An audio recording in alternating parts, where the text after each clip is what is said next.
Good morning students. मैं तृप्ति Verma Chandulal Chandrakar government कला एवं वाणिज्य महाविद्यालय धमधा में अतिथि प्राध्यापक के पद पर कार्यरत हूँ। आज मेरा टॉपिक है फिलिप्स वक्र, है ना।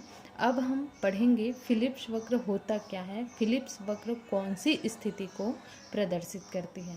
ठीक है, तो फिलिप्स वक्र क्या होता है, मुद्रास्फीति एवं बेरोजगारी में संबंध को बताता है। अब मुद्रास्फीति क्या है, महंगाई, है ना।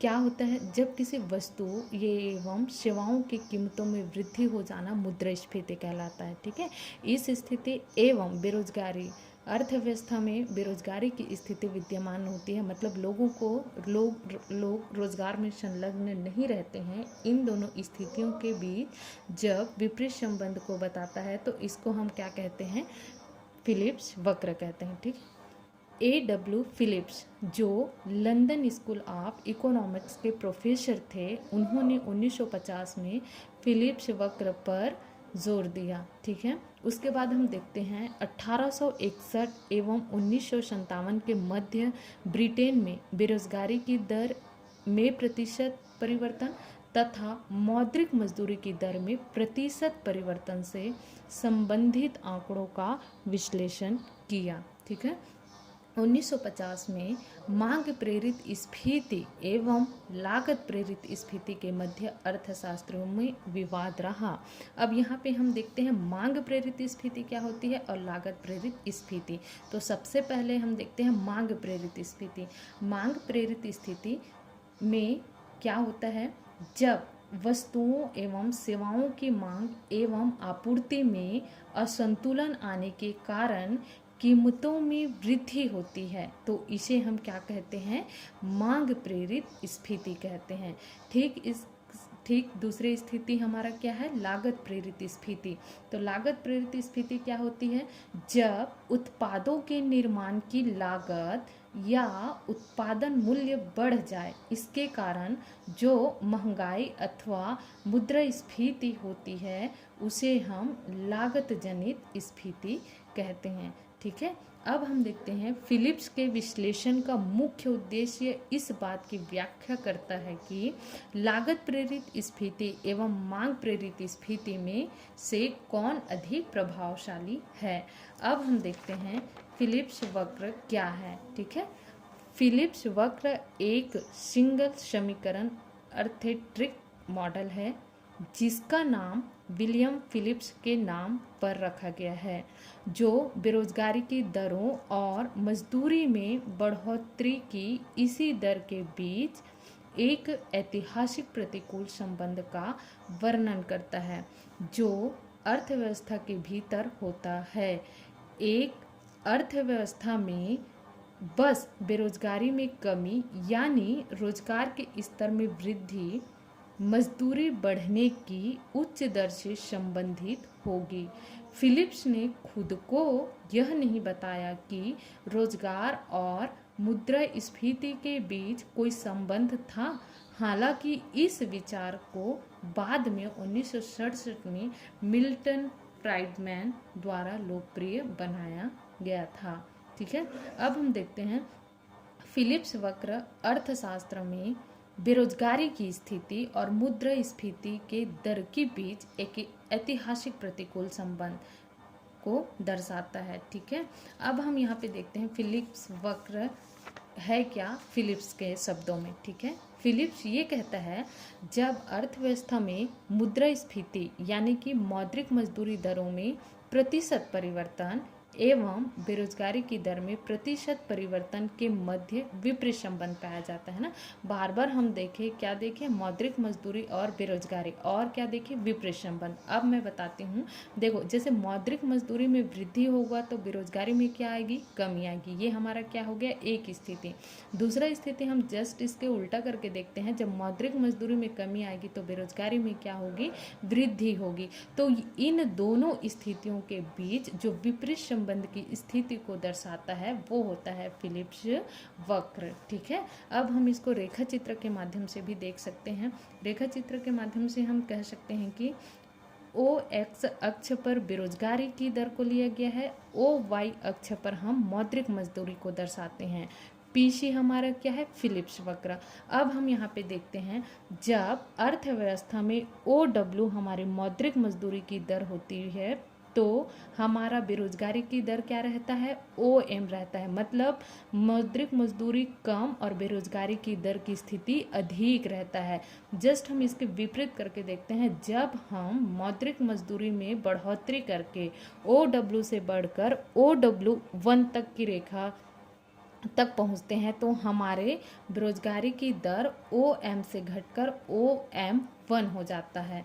ठीक है, मतलब कहने का मतलब यही है, जब समग्र जब बेरोजगारी मौद्रिक मजदूरी अधिक रहती है तो बेरोजगारी की दर कम रहती है, और जब बेरोजगारी की दर अधिक रहती है तो मौद्रिक मजदूरी में कमी होती है। इन स्थितियों के बीच का विपरीत संबंध ही हमारा क्या है, फिलिप्स वक्र कहलाता है। ठीक है, अब हम ये देखते हैं फिलिप्स वक्र में भी दो स्थितियां देखने को मिलता है, एक तो अल्पकालीन स्थिति और दूसरा दीर्घकालीन स्थिति। अब हम देखते हैं कि अल्पकाल में हमारा फिलिप्स वक्र की जो स्थिति रहती है वो कैसे होती है। ठीक है, तो हम इसको इस तरीके से देखते हैं, जब अल्पकालीन स्थिति में श्रम की मात्रा में वृद्धि की जाती है तो एक सीमा तक कुल उत्पादन में वृद्धि होती है, क्योंकि शुरू में जब श्रम में की संख्या बढ़ाई जाती है तो मशीन उपकरण का पूरा उपयोग होने लगता है, जिससे कुल उत्पादन में तेजी से वृद्धि होती है, जो बाजार में पूर्ति को बढ़ाता है। लेकिन एक सीमा के बाद भी श्रम की संख्या में वृद्धि होते रहती है तो श्रम की उत्पादकता कम होने लगती है। इससे श्रम की सीमांत भौतिक उत्पादकता में कमी होना कहते हैं। एक सीमा के बाद भी परिवर्तनशील साधन श्रम की संख्या को बढ़ाता जाता रहे तो कुल उत्पादन निगेटिव होने लगता है। तब पूर्ति वक्र पीछे की ओर मुड़ सकती है। शुरू में जब स्थिर साधनों के मुकाबले श्रम की संख्या कम होती है तो कुल उत्पादन में तेजी से वृद्धि होता है। तब पूर्ति रेखा का वक्र एक्स अक्ष के पैरेलल होता है। लेकिन जैसे जैसे श्रम की संख्या में वृद्धि होती रहती है तो कुल उत्पादन के बढ़ने की गति कम होने लगती है और पूर्ति वक्र धीरे धीरे वाई अक्ष के पैरेलल होने लगते हैं। ठीक है, ये हमारी अल्पकालीन स्थिति है। इसको हम रेखा चित्र के माध्यम से देखते हैं। रेखा चित्र के माध्यम से ये है कि जैसे कि ओ एक्स अक्ष पर हम रियल जीएनपी को दर्शाते हैं और ओ वाई अक्ष पर हम किसको दर्शाते हैं, प्राइस राइज को दर्शाते हैं। ठीक है, ये और एस रेखा हमारा क्या है, समग्र पूर्ति रेखा है, और एडी रेखा हमारा समग्र मांग रेखा है। और हम यही देखते हैं, जब क्या होता है, समग्र पूर्ति दी हुई होती है। ठीक है, समग्र पूर्ति क्या है, दी हुई होती है और समग्र मांग में वृद्धि होती है तो कीमतों में भी वृद्धि होने लगती है, जिसे हम क्या कहते हैं, मुद्रास्फीति कहते हैं। ठीक है, अब हम देखते हैं, जब समग्र मांग में वृद्धि होती है, समग्र मांग में वृद्धि मतलब AD1 से बढ़कर AD2 AD3 है ना, समग्र मांग में क्या हो रहा है, वृद्धि हो रहा है। तब क्या हो रहा है, इसमें केवल कीमतों में ही वृद्धि नहीं होती है, कीमतों में ही मतलब P1 P2 P3 में ही वृद्धि नहीं होती, इससे बल्कि राष्ट्रीय आय में भी वृद्धि होने लगती है। ठीक है, जब समग्र मांग में वृद्धि होने से राष्ट्रीय आय में वृद्धि होती है तो इसका मतलब उत्पादन के साधनों को, जिसमें श्रम भी एक साधन है, उपयोग बढ़ रहा है, यानी रोजगार में वृद्धि हो रहा है, जिसका संबंध देश में बेरोजगारी दरों में कमी हो रही है। इस तरह से हम कह सकते हैं कि जब पूर्ति की रेखा दी हुई होती है तो समग्र मांग में वृद्धि होती है और राष्ट्रीय आय में वृद्धि और कीमतों में वृद्धि होने लगती है, और इसे ही हम मुद्रास्फीति भी कहते हैं। ठीक है, अब हम देखते हैं अल्पकालीन स्थिति में फिलिप्स वक्र का प्रभाव क्या रहता है। अर्थव्यवस्था में, जब अर्थव्यवस्था में तेजी के समय मुद्रास्फीति होगी, और जब अर्थव्यवस्था में तेजी होगी तो लोगों को काम मिलेगा और बेरोजगारी अपने आप कम हो जाएगी। और ठीक उसके उल्टे जब अर्थव्यवस्था में सस्ती होगी तो कीमतों में वृद्धि रुक जाएगी और मुद्रास्फीति की दर में कमी आने लगेगी। जब अर्थव्यवस्था में सुस्ती होगी तो लोगों को काम मिलना बंद हो जाएगा और बेरोजगारी दर भी बढ़ने लगेगी। दो स्थितियां हैं यहाँ पे, है ना। क्या है, जब अर्थव्यवस्था में तेजी के समय मुद्रास्फीति होगी और जब अर्थव्यवस्था में तेजी होगी तो लोगों को रोजगार मिलेगा और बेरोजगारी अपने आप कम हो जाएगी। लेकिन जब अर्थव्यवस्था में क्या होगा, सुस्ती होगा, ठीक है, तो लोगों को काम मिलना बंद हो जाएगा और अर्थव्यवस्था में बेरोजगारी की दर बढ़ जाएगी। ठीक है, इसको ही हम स्टैगफ्लेशन की समस्या कहते हैं। ठीक, अब दूसरा स्थिति आता है हमारा दीर्घकालीन स्थिति। ठीक है, अब दीर्घकालीन स्थिति में क्या होता है ये देखते हैं। मिल्टन फ्रीडमैन का मानना है कि दीर्घकाल में मुद्रास्फीति चाहे कम हो या अधिक हो, अनएम्प्लॉयमेंट शुरू से नेचुरल रेट पर आधारित होता है। ठीक है, अब नेचुरल रेट मतलब अब किसी देश में यह नेचुरल रेट और अनएम्प्लॉयमेंट कितना होगा उस देश के इकोनॉमिक टाइप पर निर्भर करता है। जैसे कि, है ना, इकोनॉमिक्स मतलब वहाँ के जो आधार है वो किस पर आधारित है, औद्योगिक क्षेत्र पर आधारित है या रोजगार पर आधारित है या किसी क्षेत्र पर आधारित है। तो इस तरीके से फ्रीडमैन का मानना है कि दीर्घकालीन स्थिति में अनएम्प्लॉयमेंट वहाँ के नेचुरल रेट पर ही आधारित होगा। ठीक है, अब हम इसको रेखा चित्र के माध्यम से देखते हैं। जैसे कि ओ एक्स अक्ष पर हम अनएम्प्लॉयमेंट रेट को दर्शाते हैं और ओ वाई अक्ष पर हम क्या दर्शाते हैं, रेट ऑफ इन्फ्लेशन, मुद्रास्फीति की दर को दर्शाते हैं। LPC1 हम रेखा हमारी क्या है, फिलिप्स वक्र है। ठीक है, अब हम इस पर देखते हैं जब अनएम्प्लॉयमेंट रेट, ठीक है, अनएम्प्लॉयमेंट रेट स्थिर है, ठीक है, मतलब बेरोजगारी की दर स्थिर है 6%, ठीक है, लेकिन मुद्रास्फीति की दर घट भी रही है और बढ़ भी रही है। ठीक है, घट रही है मतलब 4% से बढ़कर 7%, 7% से बढ़कर 10%।